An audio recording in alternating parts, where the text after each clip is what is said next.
Welcome to Real Scary Stories. Today we present a full, uninterrupted story based on true events. A three-part tale about co-workers whose ordinary office routine slowly turned into something terrifying. Get comfortable, turn down the lights, and listen carefully. Thank you for listening to this story. If you want more real horror stories, don't forget to subscribe and stay tuned. New episodes are on the way.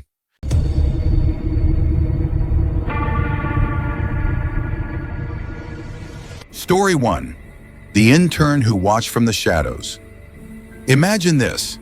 It's 4:47 a.m. in late July, the hour when the city hasn't decided yet whether it's still night or already morning.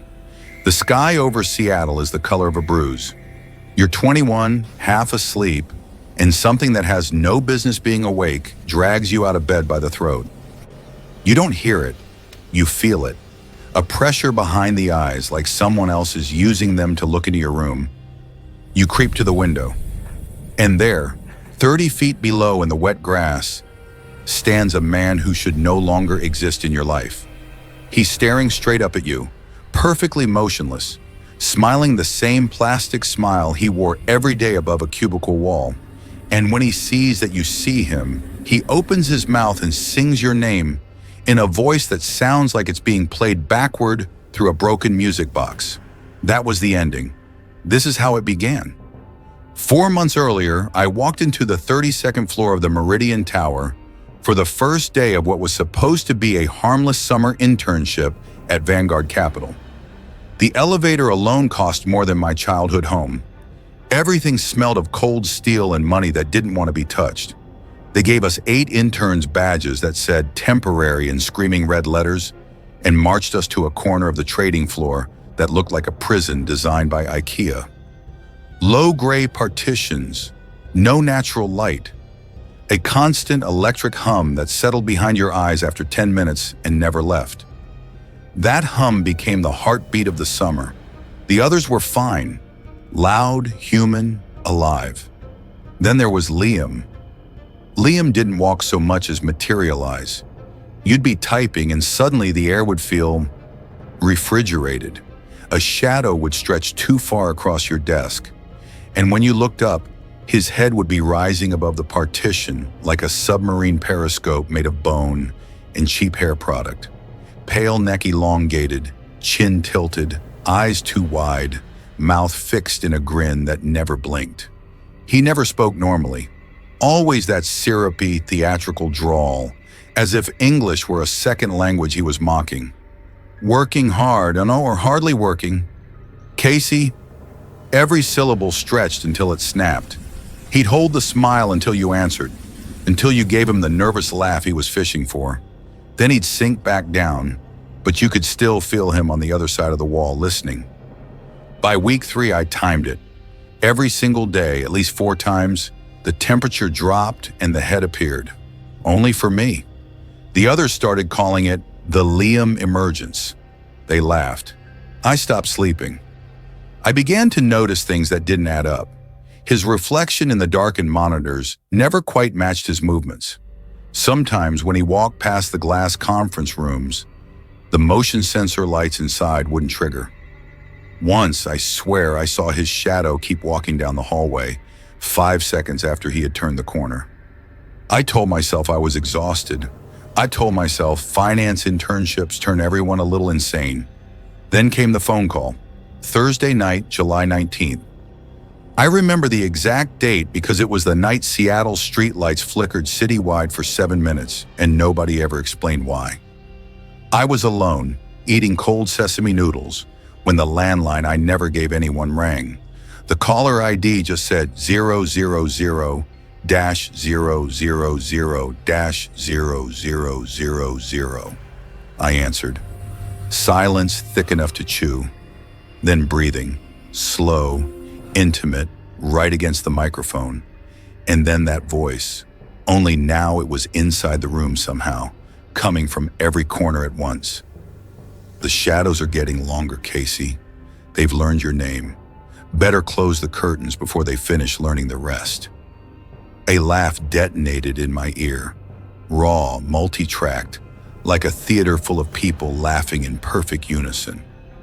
The lights in my apartment strobed once. The CI never gave anyone my landline. It wasn't even listed. All ended. I never gave him my number. The next Monday, his cubicle was a blank square of carpet and exposed cables. Our supervisor, Greg, looked like he'd aged a decade over the weekend. Liam had been separated Friday afternoon for performance issues, whatever that meant. When I told Greg about the call, he went the color of the partition walls. That should have been the end. It was only the overture. The next 3 weeks, I lived waiting for the other shoe to drop. Every notification made my heart stop. Every tall shadow on the street looked stretched wrong. I started taking the stairs because the elevator mirrors felt accusatory. Then came the morning that rewrote my nightmares. Friday, 4:47 a.m. I woke without transition, like someone had flipped a switch from sleep to pure adrenaline. The room was wrong, too dark, too quiet, the kind of silence that has weight. I went to the window. He stood in the exact center of my backyard, barefoot in the dew, wearing the same wrinkled white shirt and black slacks he'd worn the last day I saw him at the office. The porch light barely reached him, but his skin drank the glow and gave nothing back. He was staring up at my window with that same ventriloquist smile. And then he sang my name, not called, sang, a slow, minor key lullaby version that crawled up the side of the house and slid under the glass. Cassie! Each repetition lower, wetter, like it was being gargled. I couldn't move, couldn't breathe. Then the laugh started, the same multi-track detonation from the phone call. Only now it was live and all around me, bouncing off the trees, the siding, the inside of my skull. I finally screamed that the police were coming, that I had a gun, that I would kill him, anything to make it stop. He tilted his head back until it looked broken, mouth opening wider than anatomy allows, and kept laughing as he walked backward into the pines. The laughter didn't fade with distance. It cut off the instant the trees swallowed him, like someone hit a stop on a recording. When the officers arrived 20 minutes later, the grass was bone dry. No footprints, no disturbance. Just a perfect circle of dewless blades, exactly where he'd stood. I finished the internship because I'm stubborn and broke. I turned down the full-time offer. I moved twice. I still wake up some nights at 4:47 exactly, convinced the shadows in the corner of the bedroom are stretching. Learning, getting ready to speak with his voice. Sometimes when I'm on a video call for my current job, I'll glance at the little preview window of my own face, and for half a second the smile looks wrong. Too wide, too frozen, like it's not entirely mine anymore. I don't know what Liam was. I don't know what he wanted. I only know that some people don't leave when you fire them. Some people just step out of the light and wait in the places the light used to be. And every once in a while, when the clock hits 4:47 a.m. and the city is the color of a bruise, I swear I can feel the temperature drop 5 degrees and something on the other side of the wall starts to rise. Story 2. The voice behind the milk cooler. Imagine a town so small the only traffic light blinks yellow all night. Milford, New Hampshire. Population 842, the year I turned 17. Pines so thick they swallowed sound. A river that froze black every November and didn't thaw until April. Nights so quiet you could hear snowflakes land one by one, like someone counting down. Milford Market sat at the edge of town like a tired animal. One long rectangle of buzzing fluorescence, cracked linoleum, and the permanent sour milk smell that never quite left your clothes. I started there the week after junior year ended. First real job. Beep, bag, smile, repeat. The work was mindless, almost comforting. After 9, the store turned into a different place. The last customer gone, the parking lot empty except for drifting snow. We younger ones, cashiers, stockers, baggers, would drift to the front lanes and whisper like kids at a sleepover, scared to wake something. There was a group chat for shift swaps and stupid memes. Derek was in it. Derek, 24, dairy aisle. Always the same faded black hoodie, 2 sizes too big, hood half up, even indoors. Hair in that awkward limbo, too long to be neat, too short to tie back. Always falling into eyes that never quite met yours. Pale skin that looked like it had never seen real sun. Thin fingers that moved too slowly when he stocked milk, like he was underwater. I barely registered him. He was background noise like the hum of the freezers. Then the private messages began. First week, harmless. You closing Saturday? I answered with a thumbs up emoji. Second week, what do you do when are not here, Emily? I typed homework and left it at that. Third week, 11:47 p.m. That green sweater looked really good on you today. I stared at the screen until the words blurred. I had worn that sweater once. Once. And I'd been in the back counting registers when he must have seen me. I stopped replying. One Thursday, the sky hung low and purple. The kind of sky that makes dogs howl for no reason. I was home alone. Parents at some school thing 2 towns over. Curtains wide open because nothing ever happened on Birch Street. I was deep into a horror series binge, the one with the upside-down world, when I fell asleep with Netflix still playing. The blue glow painted the whole room. 3 nights later. Dead hour at Register 3. The store was a tomb. I was restocking bags when the air changed. The temperature dropped 5 degrees in a heartbeat. I looked up. Derek stood 10 feet away, holding a carton of eggs like a prop in a school play. You really like those scary shows, huh, Emily? Soft voice. Proud. Intimate. Like he'd been invited into my bedroom that night and I just hadn't noticed. The carton trembled in my vision. I had never told a single soul at work what I watched. Not my best friend who also worked there. Not the manager. No one.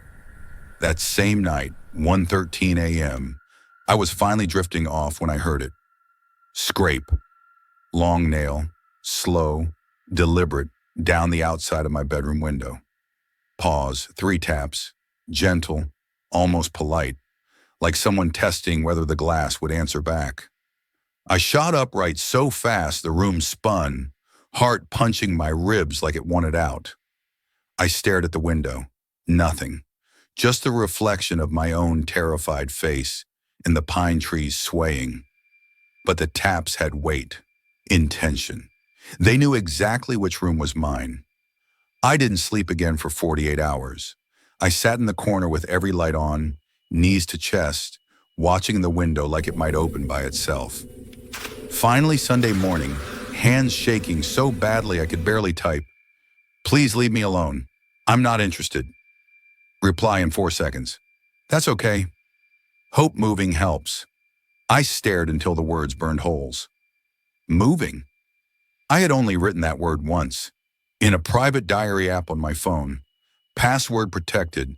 I hadn't spoken it out loud to anyone. Not even my parents. I woke them at 6 a.m. with the screenshots. By 7, we were in the store parking lot. The manager read the messages and went the color of spoiled milk. Derek was called in, fired on the spot, escorted out by 2 cops before the breakfast crowd arrived. We filed for a restraining order that same afternoon. For the next 4 months, the house felt made of paper and the night outside grew teeth. Every creak on the stairs was the slow press of his weight. Every branch scraping the siding was his fingernail testing again. Every shadow between the pines wore that faded black hoodie, hood up, face invisible. I checked the locks until my fingertips split. I started taking different routes home, looping the block 3 times to lose any follower. I deleted every social app. I stopped telling even my best friend where I was. I showered with the bathroom door locked and the shower curtain open because I couldn't stand anything I couldn't see. The restraining order was a single sheet of paper thinner than the curtains he had almost certainly stood behind. Nothing ever happened again. No more messages, no more taps, no more Derek. But fear doesn't need new evidence to stay alive. Years later, I live 3 states away.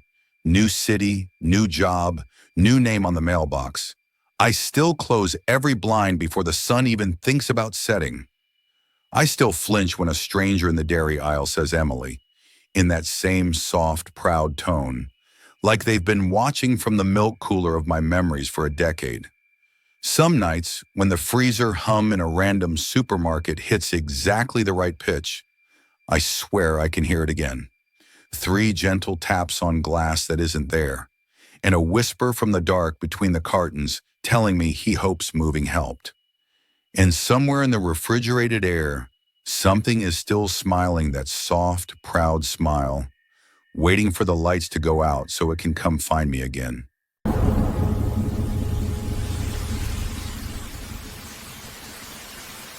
Story 3, Trapped by the Storm. I was 26 when I took the claims processing job at a tiny insurance agency hidden behind a half-dead strip mall on the rainy edge of Salem, Oregon. The building smelled permanently of burnt coffee that had been reheated so many times it had forgotten how to be coffee, and paper that had absorbed 40 seasons of Pacific Northwest damp. Friday the 13th of October, the sky cracked open before noon. Weather alerts screamed across every phone like air raid sirens. By 3 o'clock, the rain was coming in sideways. The wind sounded like every scream the world had ever swallowed, and the parking lot had become a shallow lake. Management sent everyone home. I stayed because overtime was the only thing keeping eviction from sliding under my door, and I was 347 claims behind. By 5:30, only 2 cars remained in the entire lot. My rust-pocked Civic and a spotless black sedan that somehow never collected rain spots. And only 2 people remained in the building. Me and Caleb. Caleb was early 30s, 6'4" at minimum, always dressed one shade darker than the rest of us. Charcoal shirts, midnight slacks, shadow-colored ties. His skin was the color of paper left too long in a copier, his hair black and too long, always falling across eyes the exact gray of gutter water after a storm. In 6 months of working 10 feet apart, I had heard him speak maybe 12 sentences total. When he did speak, the temperature seemed to drop a degree. At 5:29, the power died completely. Emergency lights bled thick orange across the desks, turning every monitor into a black mirror and every reflection into something drowning. I was saving the last file when I heard the unmistakable metallic click of the front deadbolt sliding home. Caleb stood by the glass doors, key still in the lock, rain drumming on the roof like 1,000 impatient fists. "Too dangerous out there right now, Lauren," he said, soft as a lullaby.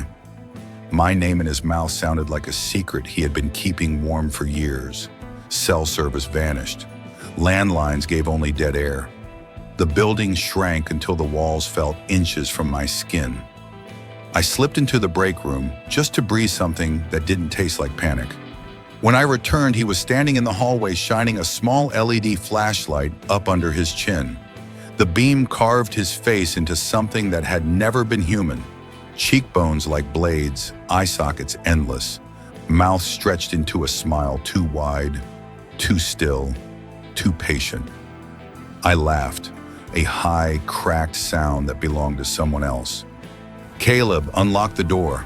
The storm's easing." "Soon," he whispered, and the word floated down the hallway and wrapped around my throat like cold fingers. I went back to my desk, hands shaking so badly I dropped my keys twice. When the rain finally slowed from bullets to needles, I headed for the employee back door I used every single day. The handle refused to turn. A thick, brand new logging chain was looped through both handles, links still beaded with fresh rain, padlock snapped shut. The metal was so cold it burned. Footsteps behind me, slow, measured, unhurried as centuries. I ducked into the supply closet, eased the door shut until the latch clicked, and pressed my spine against shelves of toner and copy paper. The smell of ink and dust filled my lungs like grave dirt. I counted heartbeats, waiting for the footsteps to pass. They didn't. They stopped right outside. "Lauren!" His voice was the gentlest thing I had ever heard, soft as a mother's. "It's okay. I just want to keep you safe from the storm. That's all I've ever wanted." The flashlight beam slid under the door like liquid metal, swept the floor, found my shoes, paused, stayed. I became a statue made of terror. After an eternity, the light drifted away. When I finally cracked the door, the front glass entrance was shattered outward in a perfect starburst. Rain blew sideways across the carpet in sheets. Caleb was gone. I ran barefoot across the lot, glass slicing my soles, blood mixing with rain, stabbed the key at the ignition 8 times before the engine caught. I drove 90 on roads that were more river than asphalt, lightning strobing every second. And in every flash, I saw him calm in the passenger seat, seatbelt fastened, that same tender smile waiting for me to meet his eyes. Next morning, police found his black sedan exactly where it had been. Doors unlocked, keys in the ignition, wallet open on the passenger seat, driver's license smiling up at them, phone still recording a 47-minute voice memo of nothing but wind and rain. Security cameras had been manually unplugged at 4:12 p.m. Every cable yanked clean from the wall. No one ever saw Caleb again. I quit 3 weeks later and moved 4 times in 2 years. Some nights when thunder rolls in off the Pacific and the power flickers just once, I still smell burnt coffee and wet carpet. I still check every door twice. I still freeze when a shadow in the hallway is 1 shade darker than it should be. Some storms never really leave. They just wait behind the next blackout, patient as ever, whispering your name in the kindest voice imaginable, waiting for the lights to go out so they can finally keep you safe forever.